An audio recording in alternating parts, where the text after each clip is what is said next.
on connaît tous ces jeunes qui adorent coller les petites, qui adorent picoler, qui adorent faire les tournées des bars. Mais il faut savoir quand se distraire et quand travailler. Quand il est l'heure de travailler, ce n'est pas le moment de se distraire. Il faut s'éloigner du... Tu es peut-être étudiant en France ou tu vas l'être dans les prochains mois. Aujourd'hui, à travers cette nouvelle vidéo, je décide, de par mon expérience de 10 années en France, te partager les 10 règles d'or qui vont te permettre de réussir ton expérience dans l'Hexagone. Tu aimerais connaître ces 10 règles? C'est juste après le générique.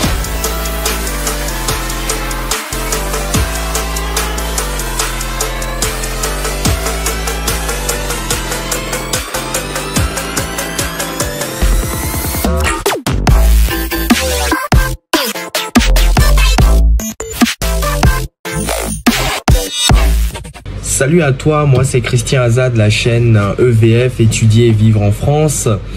Si tu ne connais pas cette chaîne, sache que nous diffusons de nombreuses pépites qui vont t'aider à réussir ta démarche Campus France et ton séjour dans l'Hexagone. Si tu n'es pas encore abonné à cette chaîne, je t'invite à le faire tout de suite et à activer la cloche pour être informé en temps et en heure de l'apparition de nos contenus. C'est fait. Je te remercie. Donc, voici les 10 règles d'or pour réussir son séjour en France. Les 10 règles d'or. Je pourrais en principe les monnayer, mais je te les partage gratuitement parce que je veux que tu réussis aussi ton expérience française. Je veux que tu sois au stade où j'en suis, voire me dépasser. Donc c'est pour cela que je te partage mes 10 règles d'or. Les 10 règles d'or que si tu respectes à la lettre, vont être un catalyseur, vont être un propulseur dans ta réussite. La règle 1, s'ouvrir aux autres. Je ne cesserai jamais de le dire, de le répéter. Quand tu vas dans un nouvel environnement, il est important de s'ouvrir aux autres. La dernière fois, j'étais au Brésil, au mois de janvier. Je ne parle pas la langue, je ne parle pas le portugais. Et en plus, je suis parti tout seul. Je suis parti tout seul parce que pour moi, c'est l'un des meilleurs moyens de se découvrir, de quitter sa zone de confort pour aller vers les autres. Donc c'est pour cela que je tenais absolument à y aller seul. Et cela m'a permis de rencontrer des gens formidables, de quitter ma zone de confort, de me démerder pour pouvoir échanger avec eux. Quelques mots, un sourire, un regard, que sais-je. Bref, j'ai passé un excellent séjour. Et ça, c'est parce que je suis allé vers eux. Je me suis intéressé à cette population. Je me suis ouvert à eux, sans préjugés, sans a priori, sans sentiment de supériorité. Et c'est ce que je t'invite à faire. Quand tu vas en France ou dans un autre pays, il faut que tu sois, comment je vais dire, que tu te sentes vraiment bien dans ta tête, que tu te sentes libre, que tu aies cette soif d'échanger avec les autres. C'est ce qui nous, je dirais, c'est l'essence de la race humaine, c'est de pouvoir échanger avec les autres. Et bien sûr, il y aura des cons. Bien sûr, il y aura des gens qui voudront pas parler avec toi. Bien sûr, il y aura des racistes. Bien sûr, il y aura ceci ou cela. Mais ce n'est pas une raison. Il y a 75 millions d'habitants en France. Donc, si tu tombes sur un connard la première fois, une deuxième fois, une troisième fois, voire une 9e fois, la 10e sera la bonne. Donc il ne faut pas se trouver d'excuses. C'est trop facile de se trouver d'excuses et de rester dans son coin ou de rester avec des gens de son pays, de sa classe. Il faut t'ouvrir au maximum parce que tu ne sais pas qui pourra t'aider un jour ou l'autre. Donc c'est très très important. C'est toi qui as besoin des autres et pas l'inverse. L'exercice peut être difficile au début, surtout quand il s'agit de ta première expérience européenne ou étrangère. Mais à force de te forcer à te lever, à te forcer à aller vers les autres, tu verras que ça deviendra automatique. 2.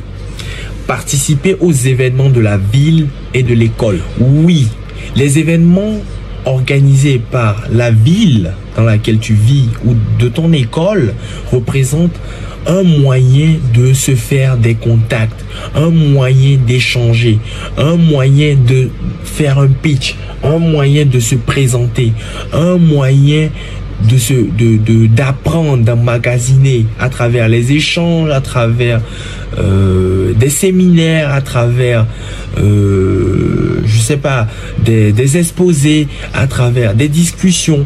Donc il ne sert à rien de rester dans son canapé, dans son petit studio et trouver des excuses pour ne pas y aller. Car tu ne sais pas quel événement va te permettre de rencontrer une personne qui pourra potentiellement t'aider aussi dans un futur très très proche. Donc va à la découverte de ta ville à travers et de ton école à travers les événements. Ne trouve pas d'excuses pour ne pas y aller. S'investir dans les études. Oui, il faut s'investir dans les études. Il faut mouiller le maillot. Car déjà, c'est la raison principale pour laquelle tu es en France. Donc, il n'y a pas de raison que tu sois moins investi. Au contraire, tu dois doublement, triplement mouiller le maillot parce que ce n'est pas le même système éducatif. Ce n'est pas la même méthode de travail. Ce n'est pas la même formation. Ce n'est pas la même pédagogie. Donc, tu as beaucoup de choses à apprendre. Tu as beaucoup de choses à découvrir.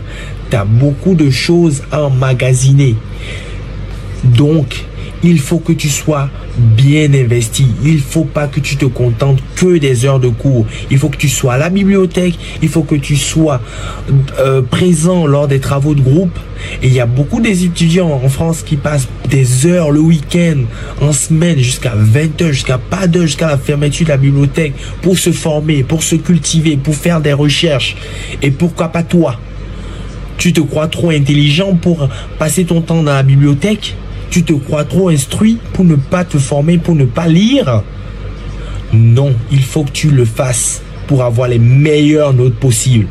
Car en France et dans n'importe quel autre pays, on ne prend que les meilleurs. On ne prend que ceux qui sont au top du top. Les médiocres et les moyens, on ne les calcule pas parce qu'il y en a de trop. 4. Ne pas abuser de la distraction. Oui, on connaît tous ces jeunes qui adorent coller les petites, qui adorent picoler, qui adorent faire les tournées des bars. C'est très très bien, c'est très très beau. La jeunesse doit vivre, la jeunesse doit profiter, la jeunesse doit se découvrir. Je suis entièrement d'accord. Mais il faut savoir quand se distraire et quand travailler. Quand il est l'heure de travailler, ce n'est pas le moment de se distraire. Il faut s'éloigner du téléphone, de la télé, de la console, des sorties, que sais-je. Il faut trouver le bon équilibre et les distractions doivent être de bonnes distractions, comme aller au sport, comme aller courir, comme aller à la natation, comme aller au ciné, comme aller, oui, boire un verre peut-être avec ses camarades. C'est le meilleur moyen, ou ses collègues, c'est le meilleur moyen de renforcer les liens, de se découvrir, de mieux se connaître dans un environnement autre que l'environnement universitaire. Et c'est de cette façon qu'on se fait des relations solides, qu'on se fait des amis. 5. Être à jour sur l'administratif. Oui, dans tous les pays développés, l'administratif est obligatoire. L'administratif prend un temps fou. Et il est important d'être à jour pour ne pas se retrouver dans des situations inconfortables. Il faut que tu aies une mutuelle pour ta santé, pour être remboursé entièrement de tes frais de soins. Il ne faut pas attendre les derniers jours, le moment où tu es malade pour commencer à courir pour trouver une mutuelle. Sinon, ce sera à tes dépens, ce sera des dépens parce que les frais de soins ne sont pas donnés. Il faut que tu fasses une déclaration d'impôt, même si tu payes 0, parce que la déclaration d'impôt va te permettre, va t'ouvrir des portes pour bénéficier de certains avantages de l'État, de certaines aides, que sais-je. Donc c'est important. Et aussi pour donner le bon exemple en termes d'intégration. Et aussi, il faut que tu sois à jour, que tu respectes les délais. pour le renouvellement de ton titre de séjour. Il ne faut pas attendre les derniers jours pour commencer à savoir dans quelle préfecture tu dois aller, quels sont les documents que tu dois rassembler, etc. etc. Donc l'administratif, tu dois être au top à ce niveau. 6. Se trouver un mentor.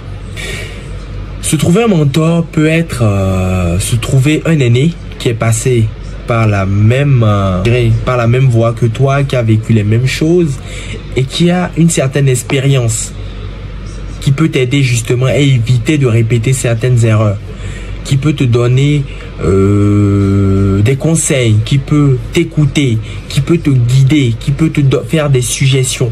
Donc c'est important d'avoir un mentor. Le mentor peut être un étudiant aîné, quelqu'un qui travaille déjà mais qui est passé par les études. Ça peut être aussi quelqu'un qui n'a pas fait de démarche Campus France mais qui est dans le pays, qui connaît le système, l'environnement, qui a un certain ancrage et qui peut te donner de vrais conseils, qui peut t'écouter aussi. Donc c'est très très important. C'est bien d'avoir la famille au pays, les aînés et tout ça, mais ils ne vivent pas ta réalité. Donc ils sont pas en mesure de toujours comprendre ta réalité à toi. D'où l'importance d'avoir quelqu'un qui est présent dans l'Hexagone et qui a de l'expérience. 7. On a toujours tendance à croire que c'est le pays, c'est l'État qui doit tout nous donner. Tout nous donner. On s'est tellement habitué à ça, mais on peut aussi servir notre pays. On peut aussi servir le pays d'accueil à travers une activité associative, une activité culturelle, que sais-je. Donc c'est important ici, je veux mettre surtout l'accent sur l'association. Il faut que tu t'inscrives dans une association pour mener des activités, pour rencontrer du monde. C'est très très important et ça peut aussi t'ouvrir des portes, que ça soit dans ta recherche de stage, que ça soit dans ta recherche d'alternance, dans aussi dans ton intégration pour comprendre certaines réalités. C'est important. Donc ce n'est pas du temps perdu. Ça te prendra grand max 1 heure ou 2 heures par semaine. 8. Trouver un job étudiant. Oui, il est important de trouver un job étudiant en tant qu'étudiant. J'ai dit job étudiant. J'ai pas dit job salarié. Job étudiant. Il y a une nuance. Job étudiant, un étudiant qui fait un job étudiant doit respecter un certain quota d'horaire. Doit trouver un job qui cadre avec sa formation parce qu'il est venu étudier et non travailler. Même si tu n'as pas besoin d'argent, même si tu travailles beaucoup, tu as des heures de cours chronophages, il faut que tu aies un job étudiant, même si c'est que 5 heures par semaine. C'est très important. Ça va te permettre de mieux connaître l'environnement dans lequel tu es, de mieux comprendre la sphère professionnelle dans laquelle tu es. Cela va être un premier aperçu pour toi du monde professionnel français. Cela va te permettre d'acquérir une première expérience aussi dans l'Hexagone, parce que malheureusement, toutes les anciennes expériences au pays ne sont pas considérées. Cela va te permettre aussi de te faire des contacts. Et en plus de ça, de gagner un peu d'argent. L'argent n'est jamais de trop. 9. Épargner pour les jours difficiles. La sécheresse ou la galère se prépare quand il fait beau. Quand l'argent coule à flot. Quand on est dans de meilleures conditions. C'est là il faut préparer les jours difficiles. Et non attendre d'être dans les jours difficiles pour commencer à réfléchir à comment s'en sortir. Donc il faut nécessairement que tu puisses trouver le moyen d'épargner un peu d'argent. Pour que quand tu auras un coup dur, que tu puisses être à même de pouvoir te gérer. Parce que cela te décrédibilise de tout le temps demander de l'aide dans des moments difficiles, de tout le temps prêter de l'argent. C'est toujours toi. C'est toujours toi qui fais des crédits. C'est toujours toi qui difficilement rembourse. C'est toujours derrière toi qu'on doit courir pour réclamer son dû. Cela donne une mauvaise image, une mauvaise étiquette et franchement, tu as une mauvaise réputation et cela va te suivre pour le restant de tes jours. Donc épargne, évite de gaspiller tout dans les habits, l'alcool, les distractions inutiles. Épargne et crois-moi, c'est très très important. 10. Je ne pouvais pas terminer ces 10 règles sans parler de rêver grand. Il faut rêver grand. toi qui me regardes, il faut pas que tu aies de limites. Dans ce monde, il est important de ne pas se donner un plafond de verre. Tu peux tout. Tu as le droit de rêver grand, de tout avoir, de tout toucher, de tout casser. Si tu gagnes 1000 euros aujourd'hui, il faut que tu te dises, dans un an, il faut que j'aille 2000 euros. Si tu as un poste de vendeur, il faut que tu puisses dire, je veux être responsable des ventes. Aucune nationalité n'a le droit d'être limitée. À compétence égale, salaire égal. Ce n'est pas parce que tu es chypriote, tu es kazakh, tu es je ne sais quel pays togolais que tu ne peux pas prétendre gagner aussi bien qu'un Français qui a les mêmes compétences que toi. Attention, je parle de compétences égales. S'il faut, il faut se former pour rêver grand. Mais il faut se donner les moyens et ne pas se contenter de peu. On se contente trop de peu dans ce monde. On se contente trop du minimum. Et cela peut se comprendre quand certains ont vécu vraiment dans la misère, dans la précarité. Mais ce n'est pas une raison. Il faut toucher l'autre extrême positive. L'autre extrême, comment je vais dire? L'autre extrême positive. Si tu as été dans l'extrême négative, tu as le droit de rêver grand. Et personne ne doit te décourager. Il faut être ambitieux. C'est de cette façon que même si tu ne touches pas le ciel, tu pourras au moins atterrir, chuter sur les étoiles. Voici ce que je tenais à partager. J'espère que mes 10 règles te seront utiles. N'hésite pas à la liker, c'est très important, ça nous donne de la force. N'hésite pas à mettre en commentaire ton point de vue s'il y a d'autres règles qui peuvent être aussi partagées et qui t'ont peut-être aidé par le passé. Les commentaires, les échanges se feront en bas de la vidéo. En attendant la prochaine vidéo, prends soin de toi et je te dis à très vite. À bientôt. Ciao.